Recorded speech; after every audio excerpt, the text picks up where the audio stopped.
నిన్ను చూడ్డానికే ఇష్టపడట్లేదు. ఇక నీ చేత్తో కాఫీ ఎంత అవుతాడు? ఇలా ఇవ్వు. అలేఖ్య, నేనిస్తాను.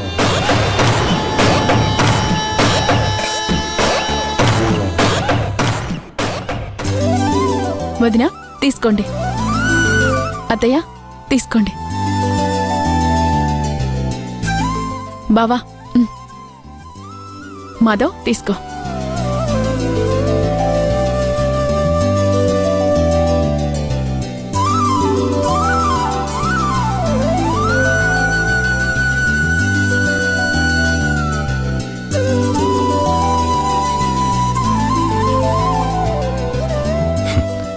అలేఖ్య, కాఫీ చాలా బాగా పెట్టావు.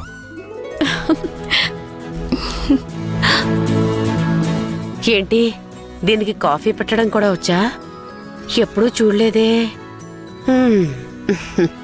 సర్లే, నా మీద ఎంత కోపం ఉన్నా కనీసం బావగారికి నేను పెట్టిన కాఫీ అయినా నచ్చింది. అంతవరకు సంతోషం. మా బావ కోసమని ప్రత్యేకంగా నేనే పెట్టాను. ఈ కాఫీ భూమి చేత్తో కలిపిన కాఫీలా ఉంది.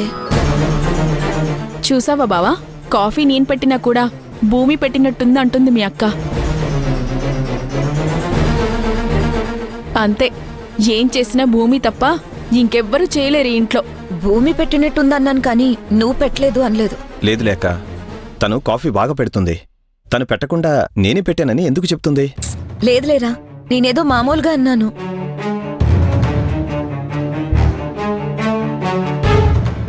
నువ్వేంటమ్మా ఇంకా తయారవ్వలేదా? ఈ చీరేంటమ్మా? ఉదయాన్నే పనుంటుంది కదా అత్తయ్య, అందుకే. అందరికీ కాఫీ ఇచ్చావు కదా, భూమికి కూడా ఇవ్వు. ఉన్న కాఫీ అందరికీ తీసుకొచ్చిచ్చాను, మళ్ళీ కలపాలి. మాధవా, మీరిద్దరూ భార్యాభర్తలే కదా, మరి ఆ కాఫీని ఇద్దరు పంచుకోండి, సరిపోతుంది.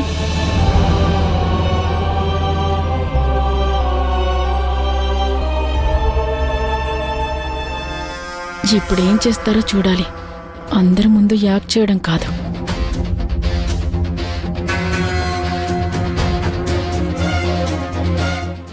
ఒకే కప్పు ఇద్దరం. తప్పేముందిరా, నువ్వు కొంచెం తాగి అమ్మాయికిచ్చేసేయ్. నీ భార్యనే కదరా.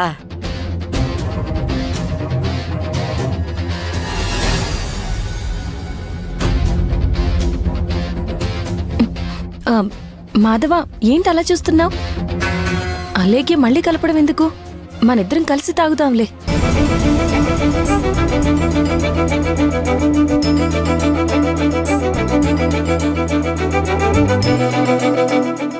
మాధవ,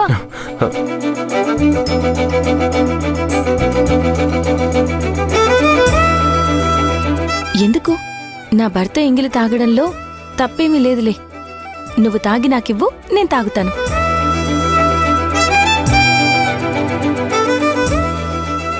అది భార్య అంటే అలా ఉండాలి. పంచుకోవడం అంటే ఆస్తులు అంతస్తులు పంచుకోవడం కాదు, ఈ చిన్న చిన్న ఆనందాలు పంచుకోవాలి. అవే జీవితంలో గుర్తుండిపోయేవి.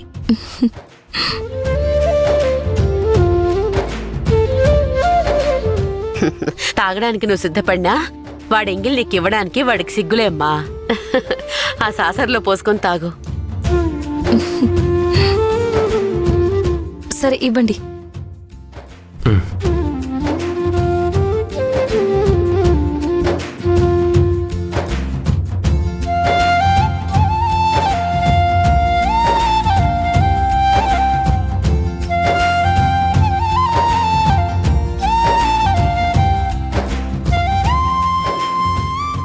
వీళ్ళని ఇరిగిద్దామనుకున్నప్పుడల్లా భూమి చాటుగా ఎన్ని చేసినా అందరి ముందు మాత్రం అన్యోన్య దంపతుల్లా యాక్ట్ చేసేస్తుంది.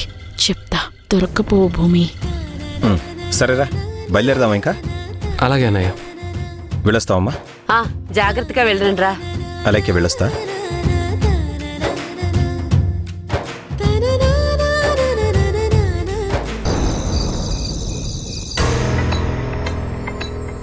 ఏంటి రమ్మని ఫోన్ చేసావు? భూమి, నీకు విషయం చెప్పాలి. ఓ, ఇంకా నన్ను నేను ఏ విధంగా తగ్గించుకోవాలి? నా ఆత్మాభిమానాన్ని ఇంకెంత చంపుకుని బతకాలి? ఇది సరిపోదా? చెప్పు, ఇంకేం చేయాలో చెప్పు, చేస్తాను. ముందు నేను చెప్పేది అర్థం చేసుకో భూమి. మనం దూరంగా ఉంటున్న విషయం అలేఖ్య వదినకి తెలిసిపోయినట్లుంది. మనం గొడవ పడుతున్నట్లు తనకు అనుమానం వచ్చి అది నిర్ధారించుకోవడానికి మన పకోడికి ఫోన్ చేసిందంట. కానీ వాడికి వదిన గురించి తెలుసు కాబట్టి అలాంటిదేం లేదు వదిన, వాళ్ళిద్దరూ బానే ఉన్నారని ఏదో రకంగా మేనేజ్ చేశాడంట. ఆవిడికి డౌట్ వస్తే నన్నేం చేయమంటావు? నువ్వేం కొత్తగా చేయాల్సిన అవసరం లేదు. ఈ గెటప్ సెటప్ అంతా తీసేసి ఇంతకుముందు ఎలా అయితే లక్షణంగా ఉండేదానివో అలాగే ఉండు. మనం ఇలా ఎడమొహం పెడమొహంగా ఉంటే ఈరోజు అలేఖ్య వదినకు వచ్చిన అనుమానం రేపు అక్కకి అమ్మకి అలాగే అన్నయ్యకి కూడా వస్తుంది.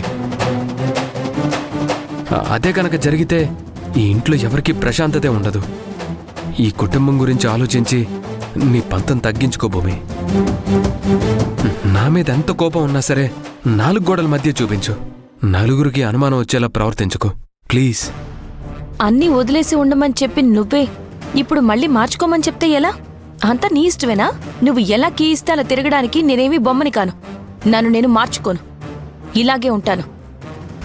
అసలు మారాల్సింది నేను కాదు, నువ్వు మారి చూసినప్పుడు అంతా మారిపోతుంది. అది కాదు భూమి, ఎందుకు చెప్తున్నానో అర్థం చేసుకో. నువ్వు ఎన్ని చెప్పినా కూడా ఆ భూమిని మళ్ళీ నువ్వు చూడలేవు మాధవ్. అలా మారిపోయి మళ్ళీ అవమానాలు అపనిందలు ఎదుర్కొనే ఓపిక నాకు లేదు. అంతకంటే మించి మీ అన్నయ్య నన్ను తిడుతూ ఉంటే నువ్వు బెల్లం కొట్టిన రాయిలాగా సైలెంట్గా ఉంటావు చూడు, అది తట్టుకోవడం నా వల్ల అసలు కాదు. నీకు దండం పెడతాను, నన్నిలా వదిలే.